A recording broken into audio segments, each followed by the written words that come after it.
everybody? Richard Dolan here for a courageous conversation. Well, man, today, you're right. There's no going back. How do you feel the weight of that desire? I have been there for a while. Story's still being written, and you cut the story short. As they say, I'm playing with house money.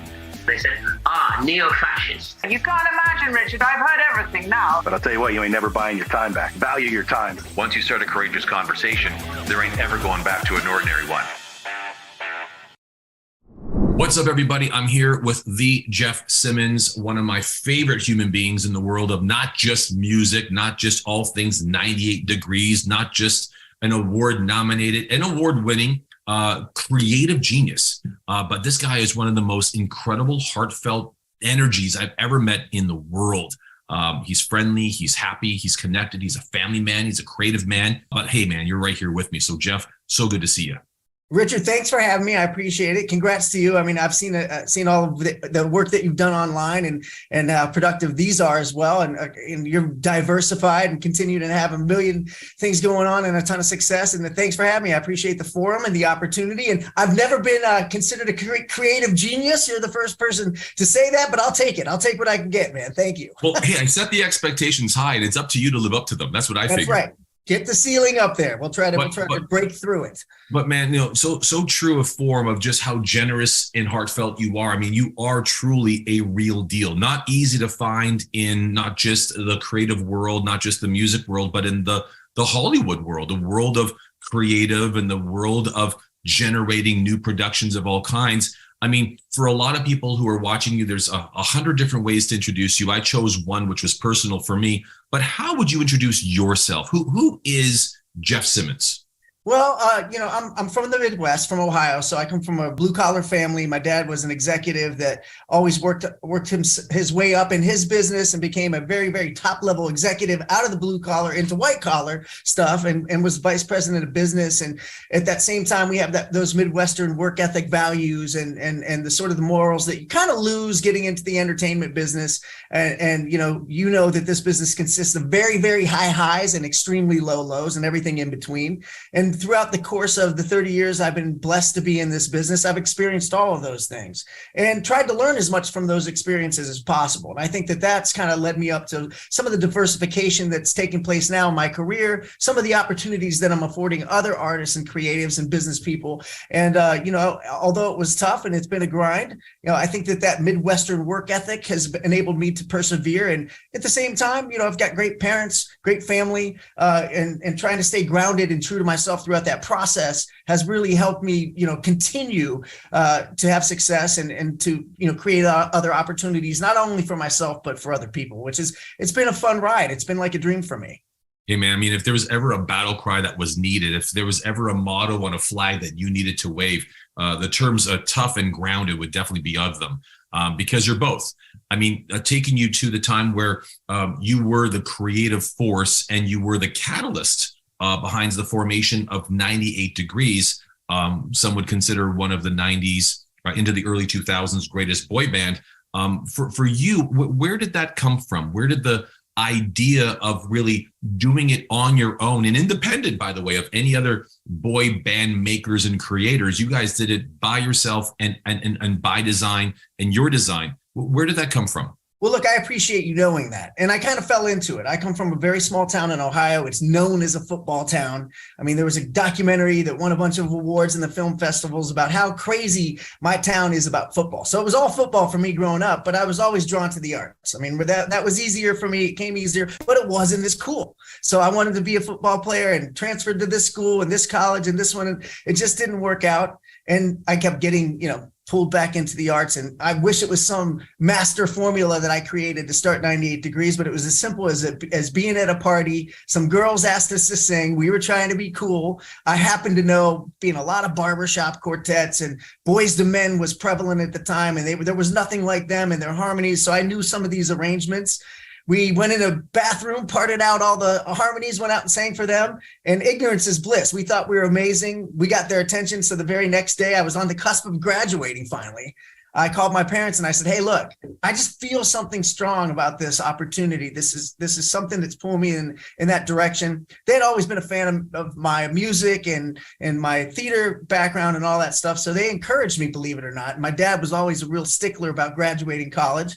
And back then, you had none of these forums. You didn't have Zoom. You didn't have the internet, really. You didn't have Snapchat and TikTok and YouTube and Facebook to get your stuff out there. There was no American Idol, so you had to go to where the scene was. And for us, it was L.A. or New York at that particular time. We drove to L.A. and started singing everywhere we could.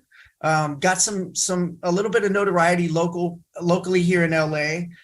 Started getting in the rooms with Michael Jackson's manager, Nice Parker at Gallen and Morey, and labels and all this stuff. And then the guys I was with, they quit. They got cold feet. I mean, it was becoming too real too fast.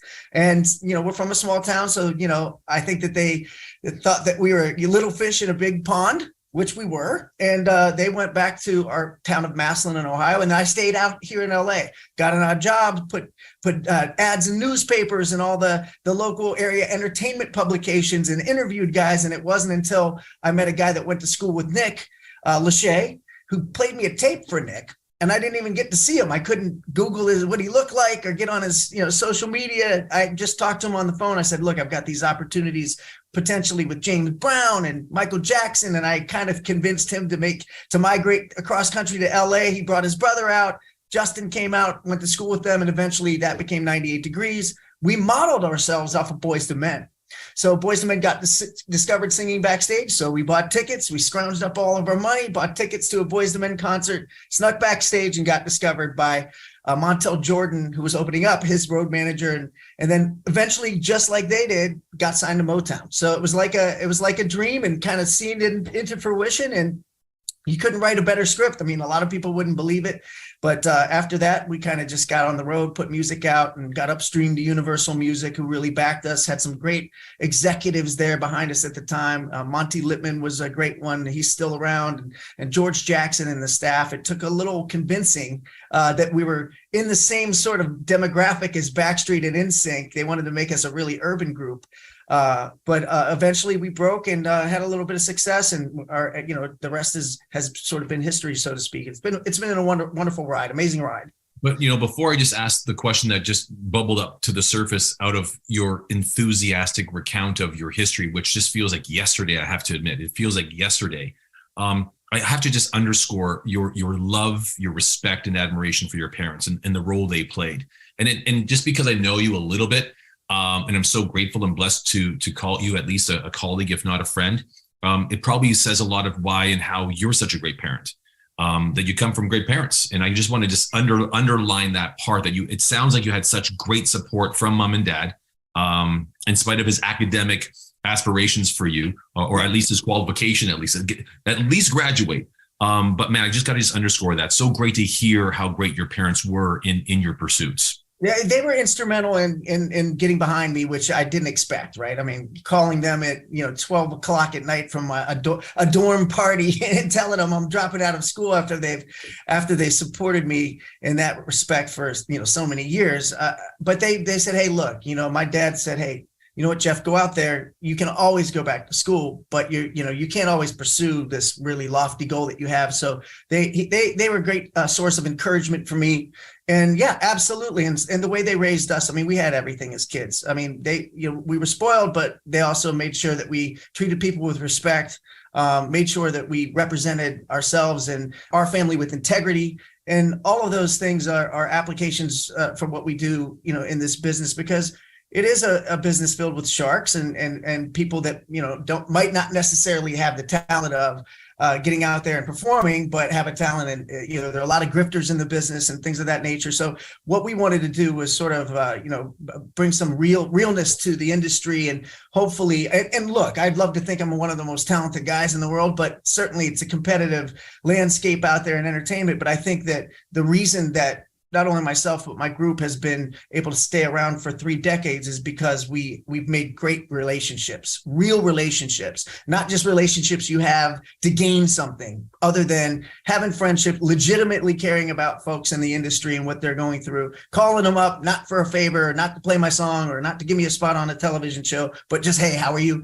And I think that all stems from the way we were raised, all 4 of us. Well, that just goes to show to the gravity of the question I had, which was really a continuation of understanding how you just stuck to your guns, if it were. You know, you say this word realness, which some could actually probably consider that being genuine, being authentic, being from Middle America, if it were, being tough and grounded. But how tough was it for you to withstand the temptation of having a style drift? Where people were probably getting in your ear and trying to influence your vision for the group, your manifested creative, if it were, to say, well, rather than going that way, why don't we go this way? Why don't we become more urban? How were you able to withstand the temptation of not having people say left rather than following your gut that said right? Well, that's an excellent question because we had to really kind of stand our ground. When we got signed to Motown at that time, you know, it's historically known as amazing breeding ground for talent. You know, there's there are tons of documentaries out there about the Motown, you know, producers getting together, family-like atmosphere. But when we were signed there, they were really leaning urban. So they wanted us to be really urban. In fact, I mean, they wanted to move us to a bad part of Harlem so we would get some flavor and join the church choir. And while all that, those experiences were good for us, it really wasn't us or what we're from or where we're from or what our backgrounds are or the style of music that we wanted to portray, although we're heavily influenced by all genres. We're a pop group. I mean, we're a pop R&B group, a vocal group that was styled after the essence of Boyz II Men and all those great acts throughout the years, like the Temptations and the Four Tops and other doo-wop groups and even classic rock groups that had a lot of harmony. So for us to lean super urban and for us to come out as street, it wasn't legit. And it took the label, you know, a good, you know, year or two to realize that's just not going to work. These guys aren't cool no matter what. So like, let them do what they want to do. And thankfully, this guy, George Jackson, came in, and sadly he passed away years ago, but he came in and saw what we are. And he's like, look, we're going to just let you guys go be what you are. We're going to actually put your picture on the CD and on signage and actually put you on MTV and not try to trick people into thinking you're an urban group. And you know, look, when we kind of stood our ground, so to speak, with the label, it was a kind of a trepidatious and scary part of our lives. And we thought we were going to get dropped and that was going to be it. Thankfully, we had some support from people that, you know, had logical sense and great experience with success in the business. And they just let us go out there and do our thing the way we wanted to do it. So we were fortunate. That doesn't really happen nowadays. If you don't hit right away, you're done. It's so competitive, but we were fortunate enough to have some people give us a second chance. Well, you know, and that you didn't need. I mean, at the end of the day, you stuck to your guns. You were the catalyst behind the group. You brought people together. And, you know, based on some of the conversations I've had, some of the social circumstances I found myself in, with you in the room, I've had a chance of talking about you behind your back. And what's amazing is everyone says the same thing, and not just about the group, but particularly about you, that who you were growing up as really the ringleader in bringing 98 Degrees to the forefront of every radio station, you know, dance hall, and if not to the ears, if it were, of the young. You've not changed. You are exactly the same guy you were at the beginning as you are now. Yes, older and wiser, and of course with a very different array of accomplishments, starting with family, nominations, and awards, and a great reputation. But what I love to just point out is how consistently true to who you've always been has remained.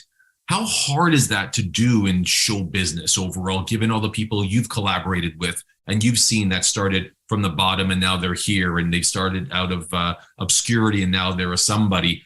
How hard is it to remain you in pursuing those dreams and aspirations in the world of show business the way you have?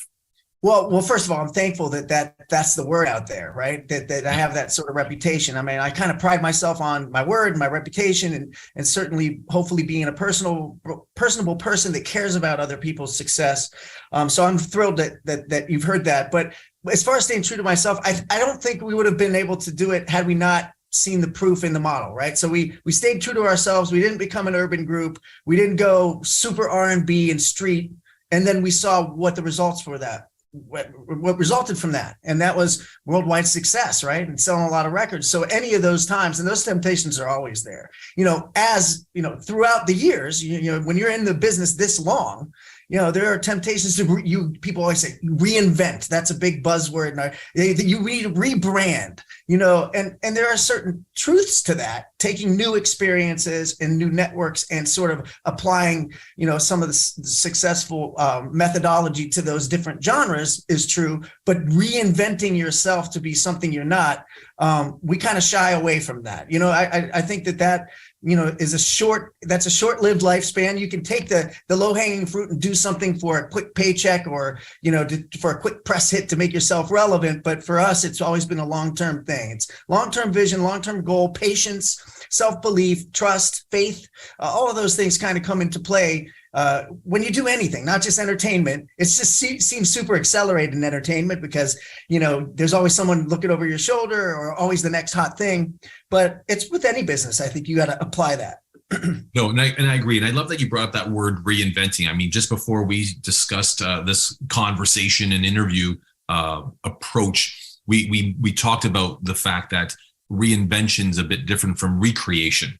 And the fact of the juncture in which we're now arriving in this conversation, I want to spend more time about just where you are now and where you're heading, because I get really excited about it. I mean, anyone can Google research and look up the history of who you are, where you've been, and what 90 Degrees has accomplished. And all those are wonderful accolades. But what attracts me to having a dialogue with you is the creative force you are, and talking about the places in which you've applied your creativity. We're going to get to that. So in the spirit of recreating yourself, what's exciting you most right now about show business that you're finding yourself being called to or gravitating towards as a professional, and someone, if I may dare say, is a pioneer in the space, a term you get to earn only after a number of years of being at the top.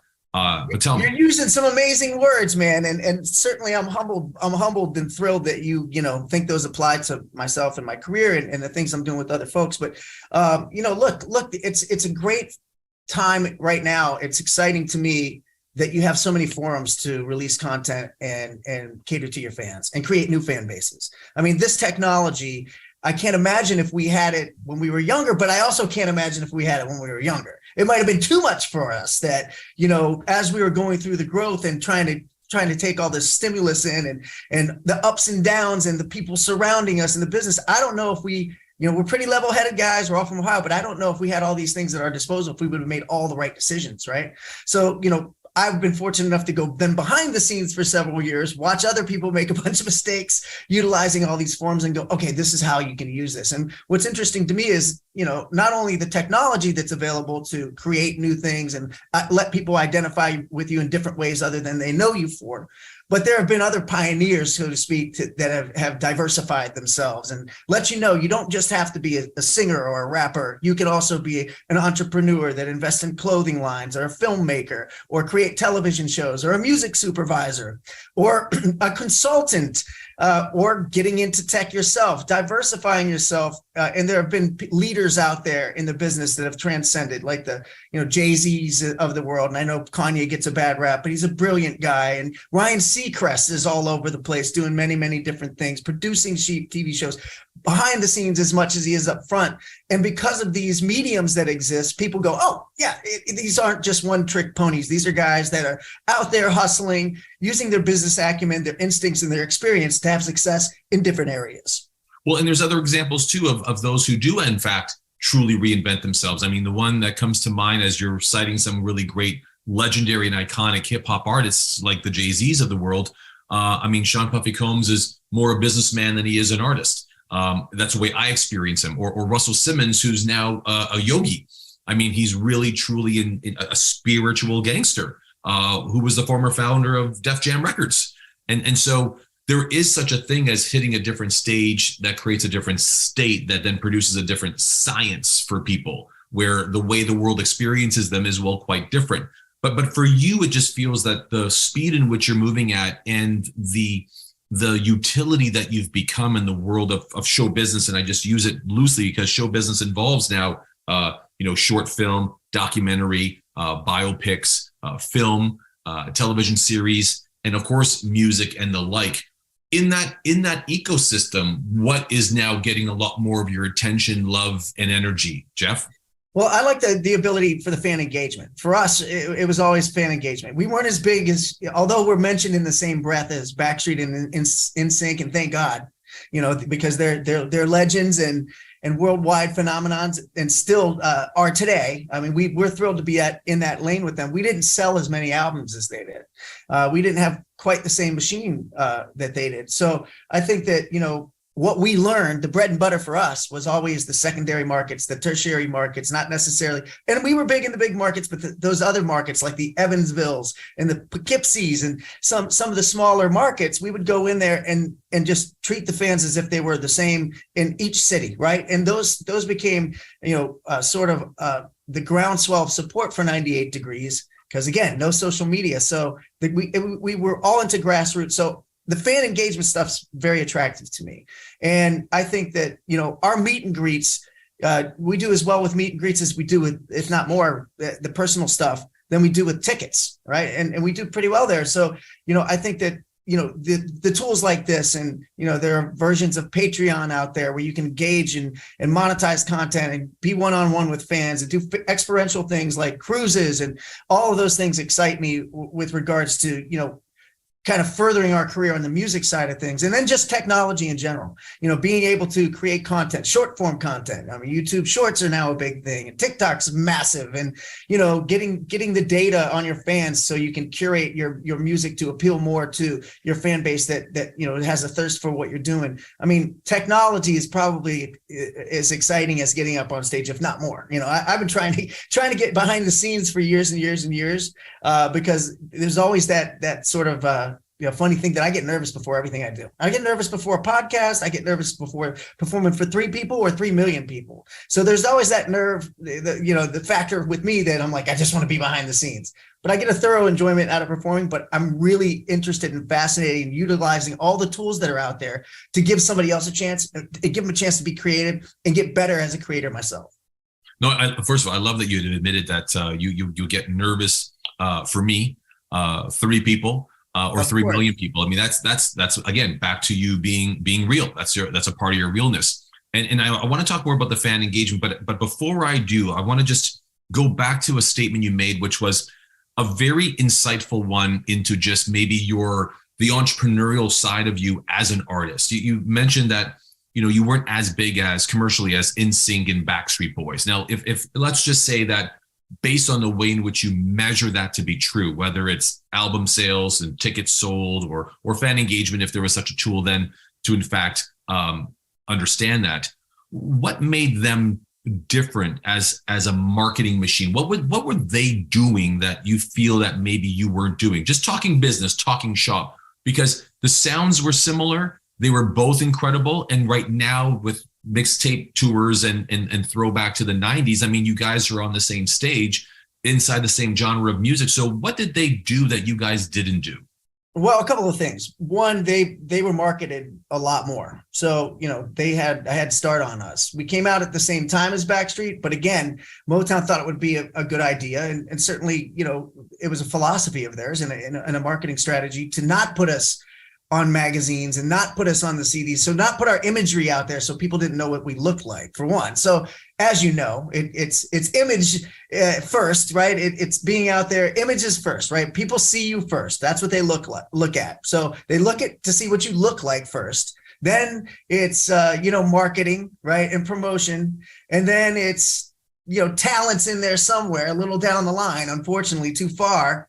And then work ethic sort of supersedes and falls before talent, right? So, I think that, we worked really hard. They obviously went on TRL and had big giant displays in stores. Meanwhile, we're rifling through trying to, here's our CD, and buying our own in the beginning. So they had a little head start on us marketing wise, I think. And then another really weird factor about it that people wouldn't necessarily think about is they had a lot of up-tempo songs and they danced. right? So there was an entertainment factor on the dancing side that was a little bit more engaging. So, these dance songs, they're obviously radio stations like to pay tempo. So they had more spins, although again, we're like at 500 million streams now, many years later. So we did not have success, but not to the level that they did. They danced and had tempo music that you could play in clubs. We had ballads. So we had a bunch of ballads. You can't really go into the club and DJ's not going to spin Invisible Man or My Everything or The Hardest Thing or something like that. So I think those two factors are the main ones.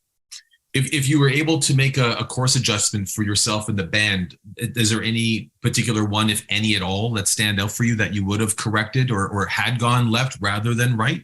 I'm one of those super positive guys that says I wouldn't change anything for the world. I mean, I think that, look, we did trial and error. Like on our third studio album, we tried to put more dance music on there to try to cater to that crowd, and our fans weren't having it. They're like, no, you're the love song guys. You guys are the guys that just kind of croon. And so you can overthink it, right? So I know it's kind of probably a canned answer that people think that I wouldn't change anything. I wouldn't even change our first experience with Motown and them trying to market us in a different way that didn't sort of suit the group, because the experience taught me so much about what not to do, right? So working with artists now, I might say, this could make you more pop, but I'm like, but that's not you. You can't do it. Let's find a way to market you the way you are. So there aren't many things I'd change. I think maybe, if in hindsight, we would have more fun because it was so competitive and we're type A's and we're about work. And throughout that process, you get to do all of these cool things, go all over the world and jets and fans and have music on the radio and videos and all this amazing stuff that 1% of the population or less get to do. And here we were not probably enjoying it as much as we could because we're like, all right, what's next? Where do we need to be next? We need to do this better. So I think, now that we've had a resurgence since, I want to say 2013, about 10 years we've been back. That's all we do is have fun. We obviously we care about the product. We make sure that our staging and our show's great and we're having a good experience with the fans, but we're having a blast. And we're like, man, we should have done this the first time around, so that's probably one thing I would change. Well, no, I'm glad you just said that right at the tail end is the having fun part, because I can only imagine that, getting it right and being effective and making mom and dad proud and not being wrong and not failing and failing forward and making sure you're always getting up are all parts of the process and the journey. But I do want to point something out that after doing some research, there was a really cool quote, and it didn't say who it was from, but this young individual had said that when 98 Degrees songs would arrive, when that music was played, that was when the magic would happen. And what it implied was it was at the part of a night or a party, a house party, or just actually a dance environment or even a club where when your song played, that was when the magic would happen. And so, you got to know that likely the resurgence of not just a love affair for you guys, which has never died out and has never really dissipated, it's just sign of the times, has returned because there's a mad respect for all of you. Just indicative of that is just the way you take care of yourself and how energized you are. I've watched you in a room. I've seen you collaborate and shake hands and kiss babies if it were as if you were running for governor. I mean, heck, you're someone who's very personable. So looking forward to fan engagement as the new playing field with technology as your friend. And of course, we're older and wiser, more connected now than ever before. What are some of the areas that you'd really like to apply some of your creative juices to? I know I've asked that question earlier, but I'm asking it differently because knowing that you've been involved in film and television productions in various ways and in various degrees, no pun intended, there's so much creative force found in your energy and found in your fervor, which is likely connected to your work ethic and that realness factor. What are some of your dreams and aspirations, if I dare ask that, for the next 10, 15 years of Jeff Timmons 2.0, if it were? Well, look, that's a great question. I mean, the list is long. Look, I love being in the studio, right? So the tough part about being in the recording studio for groups like ours is everybody thought we were packaged. They thought we were put together and they thought everybody wrote our songs and we don't know how to get around in the studio. And a lot of people think you lip sync. So, dispelling the myth that I can actually produce and write songs has been a journey, so finally people are allowing me to compose things for soundtracks and for TV series. I mean, I did the whole season of music for a TV series, but that's exciting to me. That's my favorite thing to do. But I think a close second is breaking other artists, giving other people a runway and a forum that they can break and enjoy their own creative experience and become popular and have their own fan bases. That's very attractive to me because I love music, right? And I love different genres of music, and I love creatives. So, it's really sort of the exciting thing for me is aligning big, powerful brands that have massive fan bases that are interested in music with really talented people that they can fast track, right? They can get into a pipeline where they're immediately exposed to people that will love their music and their style, put them on tours, right away, and give them an opportunity to sort of not have to go through the grind. So there is, no matter how fast you fast track people, you're always going to have your low lows, no matter what. Right. And you're going to have those lumps and take those lumps and go through the experiences. But I'm trying to circumvent all the low lows. Right. If they don't have to make mistakes, I'm there to sort of consult them and help them and guide them along the way. And hopefully they can see their own vision coming to fruition for themselves and their art. So that's very attractive to me. And I've always been a fan of being behind the scenes on television projects and I do all kinds of stuff just because, you talked about energy. I have a lot of it, and I don't sleep that much. Unfortunately, I don't advise that, but I'm always trying to do something for myself and my soul creatively, something different. And the goal is to be successful at all of it. And people will, in the past, would say, well, you can't do everything. But now we have people that show you can do everything as long as you put the effort and the heart into it. The quality of work is there. And the very important thing that you touched on before, which we accrue and acquire throughout our years that we're lucky to stay in the business, are those relationships of people that can give you those opportunities, open those doors for you, and that trust factor that they have with you from knowing you so long that you're not going to put their name out there and do them a disservice. Well, that's the thing about, Jeff Timmons 2.0. When you think about a Jeff Timmons 2.0, you're thinking about leveraging that relational equity, being able to lean into those relationships you've had for a long time, be able to tap in that reputational equity that you've got that's been building for years now. I mean, 30 plus years to be exact. But what I love is as a musical creator, you're really a great creative force that really has been a poster child of what creative collaboration looks like. So you're right. I think TV production, the world of digital production, the world of film production, they are in desperate need of music. It's amazing to think of how much money goes into music production. So having someone like you as really their chief musical advisor is a very smart place. I love that you said breaking out other artists, because when you think about mentoring some of these young creative minds, the landscape's far different, as we've been touching on. Technology, YouTube, social media, utilities, and even just the way fans engage and people follow and befriend you is really important. But what I love is that, I see you as not someone who's going to be able to just mentor them to cut off people, but to find the shortcuts for people. And that's a big one. So that's where I think the acceleration comes, where you'd be like not just an incubator, but an accelerator of great talent that knows it's got it and is willing to put in the hard work and follow the great wisdom, if I dare say, of Jeff Timmons, what he's done and what turns not to take. Does that all encapsulate much of what you just said? Well, again, appreciate the kind words.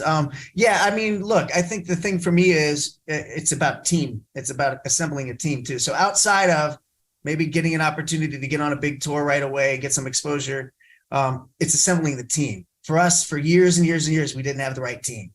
And so it's essential. Yeah, and you can't do it by yourself. A lot of these guys will say, "Oh, I did it all by themselves." There's no way. They either have a good spouse or partner that's behind them, helping them and giving them the confidence and support that they need, a good manager, a good agent, or a combination of all those things, right? And those things, that's the hardest thing, right? You go out there and hustle and you get work and you can have good music and you can have an opportunity with media, but if you don't have a good team, you're done. You're not going to have success, either financially, spiritually, emotionally, professionally. I mean, the list goes on and on. So the team things is very important to me to sort of when I'm kind of advising or mentoring people, or just, when they ask me for advice, I kind of say that's essential, right? And people are like, "No, I'm good. I can handle it." But if you don't have representing is an extension of you, and your philosophy and representing you when you're not in the room in the proper way it can ruin your career.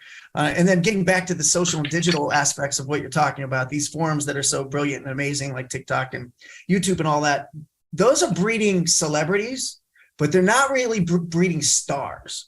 So you can make a ton of money getting 1 billion views on YouTube, but you might not sell any tickets when you go out and perform. So one of the things that's been really important to me, and again, it's all based on experience. It's not because of cosmic brilliance. It's because we went out there and did cheerleading camps and, did all the radio shows and went to malls and performed in malls. There's a grassroots aspect that's missing right now from the entertainment industry that's essential to breaking stars. And that's getting out there and performing in front of people, whether it's a small crowd, medium crowd, almost no crowd. There's something about people getting to see you live that it doesn't really happen with some of these bigger YouTube stars or TikTok stars. And again, they are making a ton of money. So if that's all that they want to do, that's there. And it's a brilliant asset to have to cultivate success financially. But if you're trying to be a star, or you're trying to go out there and be someone that tours and gets on the stage with a huge band and pyro and, goes on all the talk shows, you have to transcend the digital forum and go out there and let fans see you in person, let them touch you, let them talk to you. And that's how you grow a true loyal fan base throughout the years. And you kind of see that waning with the onset and how prevalent social media is. I got to say that, I feel like in the closing minutes that we've got, because I promised I wouldn't take up much more of your time, but I'm so much having a great time with you. But you're touching on a bit of the existential dilemma, the existential conundrum of what it means to be a star. And if I dare dive deep just for a few short moments with you, because I can sense this. Take your time. I can sense this in you, that just because you're a celebrity in the world of all things digital, I'm going to say something very daring, and only because you're my friend, and only friends would be watching our interview, is that you yourself don't have the experience, the total experience of generating stardom. And generating stardom is beyond just this one-dimensional experience of being on a screen. It includes smelling the smoke like your fans do, getting the sizzle of your skin from the pyro because it's firing off at the same time. There's such a multi-dimensional experience of both creating stardom but generating a star-lit experience for your fans. And I think there's a staying power that comes with stars born the old-fashioned way, if I may dare say that, versus the digital way. So did I hear you correctly? Would you align with that thinking? That's exactly what I'm talking about. The intangibles. You're talking about things experiential that you can't get by looking at this, the screen. It's two-dimensional. You can see people, and technology is getting better, but there's something to be said about being there in front of them. And then, if you are a talented person that has something to give back, there's an essence and an aura and an it factor, so to speak, that you can't get from this experience, no matter how good they get at it. You're not going to get it until you're in front and feeling the energy. And not only that, as much as we think we're cool, the fans feel the energy and create relationships with each other. And those are bonds that are created because of your music, right? And you don't really get to do that. You can chat with fans and get on Twitter and friend each other and all that stuff, or FaceTime, all this other great stuff. But being in person and experiencing it together, we're having a lot of fans now, many, many years later, saying they really enjoy being with their friends, as much, if not more, without trying to insult us. And we're not, because we're thrilled we were able to help them create that experience. And those things don't exist with socials. And, look, people will say, oh, this old guy is just being a hater. No, I love the fact that young people, older people, there's no age limit, that you have all these opportunities to, be yourself and create content. And you don't have to necessarily fit into a box anymore. I'm thrilled that people and make good money. I'm thrilled people can do that, but there is something to be different. And I think, bringing back some of these old school business models and applications. I think that's going to help us sort of bring stay power with stars in the future. At least that's my goal and hope. No, but I get you though, Jeff. This is not a commercial debate. It's a philosophical one. And philosophy could remain open-ended for centuries and millennia. The reality is that when you look at the fact that we are all beings of energy, we're vibrating existences just bouncing through life. You've got that energy. I embody some of that energy, and we create that energy for others. you just can't create it in the 4 dimensions it can exist beyond a screen. So I get what you're saying. And the ripoff is that if you only limit your experience of being a star and celebrity just to the screen, you are ripping yourself off of the multidimensional experience of being one, and you're ripping off the world from experiencing fully you. And I think that's the unique conversation you bring is I miss the old instruments, and a synthesizer belongs somewhere, and I'm sure drum machines are amazing, but all of that being said, there's something magical about magic. There's something powerful about energy. And we all, I think what you're saying is you truly are a great advocate for and an ambassador to that conversation. Absolutely. I mean, there's nothing like the live experience. And we touched upon earlier how I get nervous for everything. But you know what? Those nerves wear off really quick when fans are screaming for you. That you're looking at them, you're looking into their eyes. You can feel what they're feeling and have a personal connection with them from the stage. And they're mouthing words to a song that you relentlessly and religiously were recording in the studio, take after take, trying to perfect. And there's a payoff that exists there that you can't get this way. So that's exactly right. And for the fans, they feel like they're part of your career too. Yeah. That connection's lost with some of these things. But again, I like, these are good commercials and good opportunities for you to, get your brands out there and generate cash and be able to do fun stuff for a living, which is really, really rewarding too. But the live aspect of it is crucial, I think. No, I love it. And speaking of crucial, I know we're down to our final moment. So I'll ask this last question. And it really plays off of your statement around, assembling the right team. You referenced whether you have a wife or a husband or a lover or a partner and your friends and your family. These are all parts of your team. And I can only imagine, having hung out with a lot of very talented people like you, sometimes when you say team, they think of friends and those they trust that are immediate, but it's beyond that circle. And I guess the term I would offer is it's a part of your commercial architecture.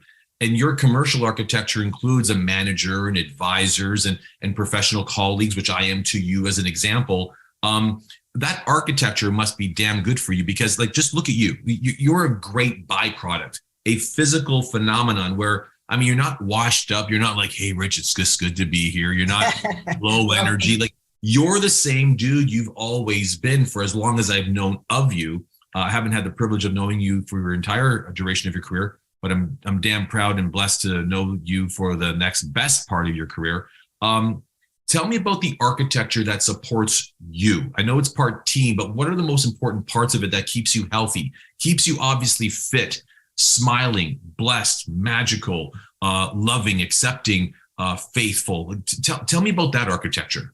Well, I think, look, experience is one thing too. So had I not had all these bad experiences, I wouldn't have been able to handpick whoever's around me. And the team's small, right? And it might not be friends and it might not be family, because if you experience success, you might not change, or even if you change for the better, there are always people around you that are close to you that are not going to, because they're not going through your experiences and they feel like they have a stamp or an inroad or a claim to your fame and success, and they might change. That's inevitable, sadly. So it's not necessarily friends and family, but for me, in my case, it's my wife. My wife is a complete support system for me. I have weird hours. I am a weird guy, and she's all about it. And she supports me no matter what. Look, I went through some lean times, and obviously we came and went and we're back and other things.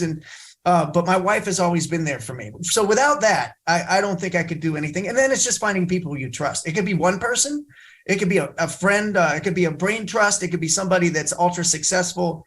And, but it's really, really important and crucial to lean on other people. You have to have other people there for you. Even if it's a small team there, that you cannot do this stuff on your own. It's just too tough of an experience in business, and taxing emotionally and mentally and physically. So I think that those are really, really important factors. Getting that team together, whether it's somebody that's in the industry, and it might not be the most popular manager. Oh, I got to get with this guy or this girl because they're super popular and look at their team and their roster. We've been with all those. And if you're not relevant and you're not number one at the top of the food chain, you don't get the attention. So it's really about people that care about you and your project as much as you do. And that's a hard thing to come by. And that's really important. And then I think the rest of it is a lot of faith. Got to have a lot of faith. And good energy and positive thinking and gratitude. You got to get up and be thankful, no matter if you're having a terrible day. and things, topple and get kind of fall upon themselves on you, got to find a way to be thankful that day. So, I do a lot of writing and writing down what I'm grateful for. Every day I journal. I mean, a lot of people would think that's corny, but I think it's essential to, clear your mind, look at the words on the paper, the KT, the kinesthetic tactual part of writing down, being thankful, puts it in your body sometimes and can change your physiology so your energy's good. I feel like it's really important when people interact with you for you to have a good vibe, right? They can feel it. And so I think those things are really, really important. And then physically taking care of yourself, right? You gotta take care of yourself to be able to do this grind, because the hours are weird and long and strange. And so you got to seize the opportunity. In order to do that, you have to feel good. So I can't thank you enough for having me on here. Just brilliant questions. You were really, really kind with the words and monikers, probably more than I deserve, but I'm humbled by the experience, Richard. And I'm so thankful I got an opportunity to meet you.